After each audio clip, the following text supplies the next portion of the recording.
اور ان میں پہلی چیز ہے کہ میرے لشکر کو مجھ سے بیعت کرنا ہے حیا، شرم۔ دیکھیے بہت عجیب سی بات ہو گئی کہ پہلے میں روایت کو اتنا اوپر لے گئے اور آپ کے ذہن میں آیا پتہ نہیں کتنی بڑی بات امام زمانے نے کہی ہوگی، اور اب جو آپ نے سنا حیا تو یہ آپ کو بہت چھوٹی بات لگ رہی ہوگی، نعوذ باللہ۔ یہ اتنی اہم بات ہے کہ میرے لشکر کو شرم و حیا والا ہونا چاہیے۔ اگر بے حیا لوگ ہیں میں ان کے ساتھ جہاد نہیں کروں۔ اور اسلام میں جو اہمیت حیا کی ہے، اور دشمنان اسلام کو جتنی پریشانی ہمارے درمیان بے حیائی پھیلانے کی ہے، وہ سب بھی اگر آپ ذہن میں رکھیں تو امام کا جہاد سمجھ میں آتا۔ آج ہمارے معاشرے میں نمازیں بہت ہیں، حیا ختم۔ آج ہمارے معاشرے میں حج اور زیارتیں بہت ہیں، حیا ختم ہے۔ حیا، دو مختصر روایتیں آج سنیے، اور اس سے پہلے ایک تمہیدی جملہ۔ شہزادی کی سیرت کے حوالے سے جب بات ہوگی حیا سب سے پہلے ذہن میں آتی ہے، جس کو ہم لوگ حجاب کہتے ہیں۔ حجاب حیا کی ایک قسم ہے، اصل چیز حیا ہے، حجاب تو بعد میں آتا۔ شہزادی کی زندگی سنیں گے آپ، نہیں بھی سنیں گے، شہزادی کا نام سنیں گے، شہزادی کا حجاب ذہن میں آئے گا نا، وہ کیا؟ وہ یہی حیا۔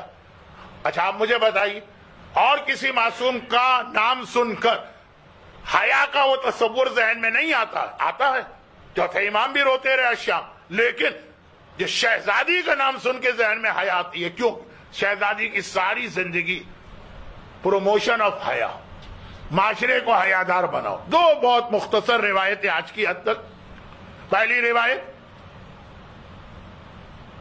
ہمارے یہاں بچہ ایک بات جانتا ہے، پتہ نہیں یہ بچے جانتے ہیں کہ نہیں جانتے ہیں، لیکن دربار معصومین کے مدرسے میں ہر جمعے کو آنے والے جانتے تو ہوں گے، اور وہ یہ ہے کہ حدیث کی سب سے مشہور کتاب کافی ہے، اصول کافی کہتے ہیں، بلکہ سب سے معتبر ترین کتاب بھی اسے کہا جاتا۔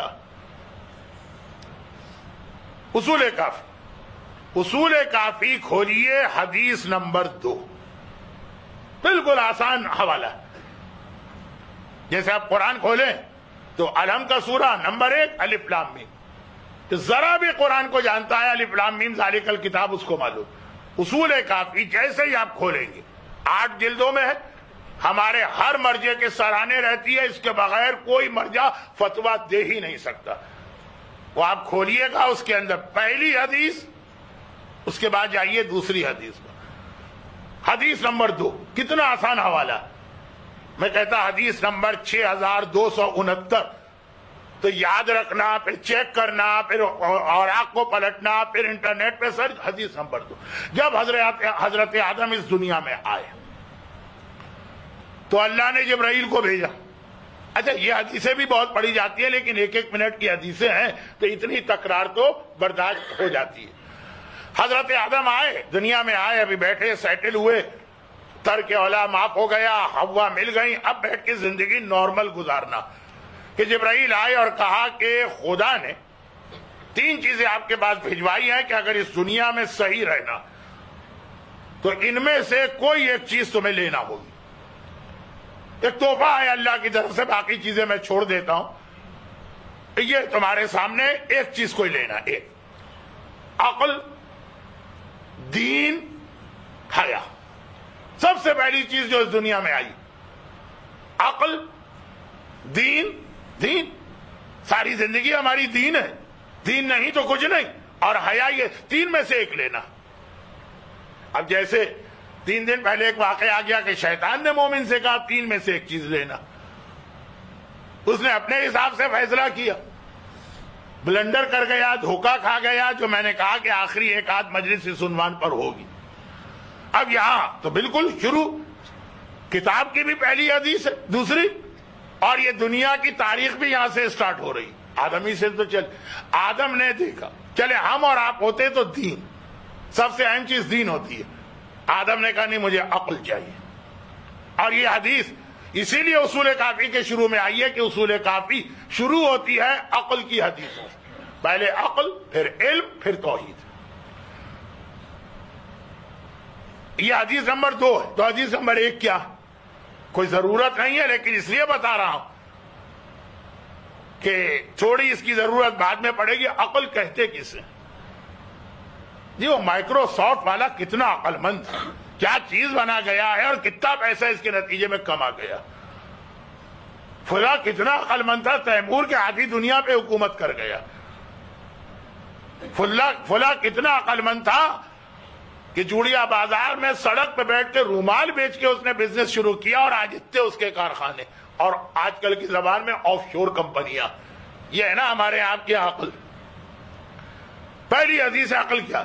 لما خلق اللہ عز وجل العقل، اللہ نے جب عقل کو پیدا کیا اس سے کہا آگے آپ آگے آ گئے، پھر کہا پیچھے جا پیچھے چلی گئی۔ امام نے کہا یہ ہے عقل۔ راوی حیران ہو گیا کہ کیا اس میں کیا عقل کیا؟ کہا کہ عقل اس سے کہتے ہیں جو اللہ کا ہے اس پہ عمل کرنا، جہاں وہ آگے بلائے آگے آ جانا، جہاں وہ پیچھے بھیجے وہاں پیچھے چلے جانا۔ ہمارے عقل کہتے ہیں اپنے خیالات کو دخل دینا۔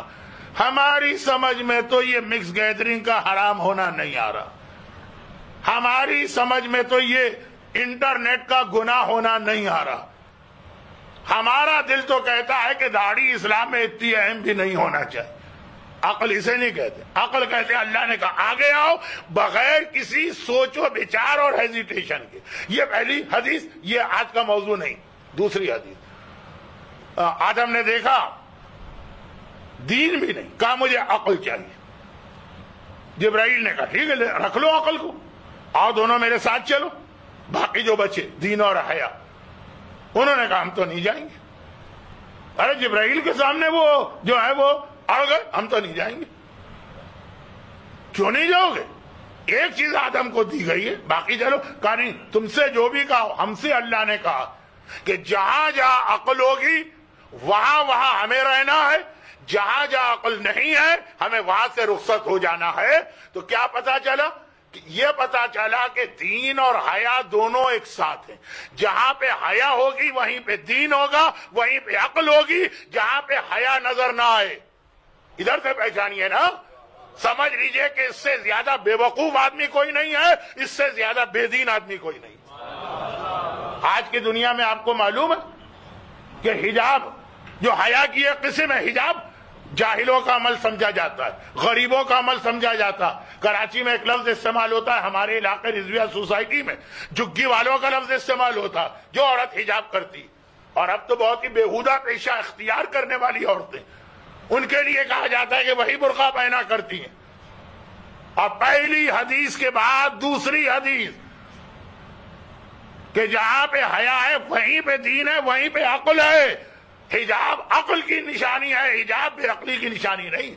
بے عقل وہ عورتیں ہیں جو بے حجابی اختیار کرتی ہیں اور اس قسم کے اجتماعات میں جاتی۔ باقی باتیں کل ہوں گی، گھنٹہ ہو گیا ہے، 3 منٹ 4 منٹ ہیں۔ لیکن اسی اصول کافی اب جلد 2 اٹھائیے، یہ والیوم 1 تھی، اب والیوم 2، اور بہت ہی مختصر حدیث، بہت ہی مختصر۔ لا دینا لمن لا حیا له، 3 معصوموں کی حدیث ہے۔ جس کے گھر میں حیا نہیں ہے سمجھ لو وہاں دین ہی نہیں ہے مسلمان۔ یہ جو روایت میں ہے کہ آخری زمانے میں صبح کا مومن ہوگا، شام کا کافر ہوگا، شام کا کافر اگلی صبح کا مومن ہوگا، یہ جو روایت میں ہے کہ لوگ اپنے آپ کو مومن سمجھ رہے ہوں گے، مومن نہیں ہوں گے، تو ایسا کون شیعہ ہے جو کہے میں اللہ کو نہیں مانتا، میں رسول کو نہیں مانتا، میں امام کو نہیں مانتا، میں قیامت کو نہیں مانتا، میں قرآن کو نہیں مانتا؟ پھر کیوں امام نے کہا کہ یہ مومن نہیں ہے؟ اس لیے کہ اگر ان کے گھر میں بے حیائی، اگر ان کے گھر میں بے حجابی، اگر ان کے گھر میں شادی کے موقع پہ مکس گیدرنگ، اگر ان کے گھر میں بچے کی برتھ ڈے میں ناچ گانے کی محفل ہے، تو یہ بے حیائی ہے۔ اور جہاں بے حیائی ہے، اصول کافی میں 3 الگ الگ معصومین کی حدیث جلد 2 میں آپ کو مل جائے گی۔ چیپٹر کا نام ہے کتاب الحیا، حیا اس کا نام ہی، اس میں کئی حدیثیں ہیں، لیکن جو میں کہہ رہا ہوں اتنی اسٹرانگ حدیث نہیں ہے وہاں پہ دین۔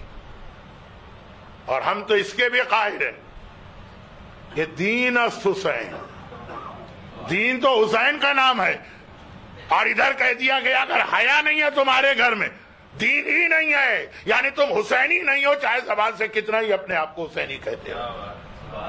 باقی مزید اس پہ کچھ بہت اہم باتیں بیان کرنا، اور یہ یاد دلاتے ہوئے کہ امام زمانہ کی پہلی شرط یہ ہے کہ اگر تمہارے گھر میں حیا ہے تو میری فوج میں آؤ، ورنہ میری فوج میں ضرورت نہیں۔